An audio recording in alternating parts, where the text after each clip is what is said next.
Баршаңызға сәлем. Оп-оңай салат дайындайтын боламыз. Қонақ келгенде де үй алмай дастарханыңызға қоя беретін виді әдемі, ал күнделікті бұлай үйде істеп жесеңіз де пайдалы салат дайындайтын боламыз. Ең алдымен картобымызды осылай теркадан өткеріп, оны салқын суға жуып аласыздар, одан кейін тұз сеуіп, осылай жайып қоясыздар. Ол кеугеннен кейін қызып тұрған майға қуырып аласыздар.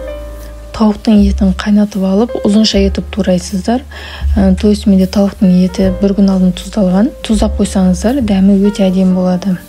Одан кейін жұмыртқамызды да қайнатып алып, осылай ұзынша етіп тураймыз.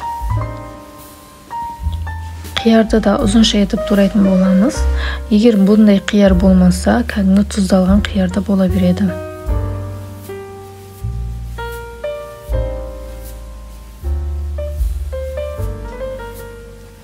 Осылай үшеуін ұзынша етіп турап алдық.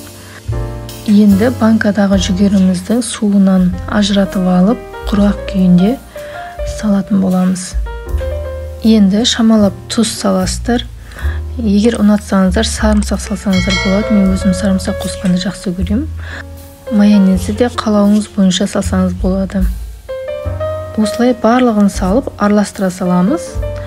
Дайын болды салатымыз. Енді осылай ыңғайлы ыдысқа салып, дайындап қойған, қуырып қойған картобымызды семдеп қойып шығамыз. Егер видео ұнаса, лайк басып өз пікіріңізді қалдыра кетіңіз. Каналыма тіркелмеген болсаңыз, тіркеле кетіңіз.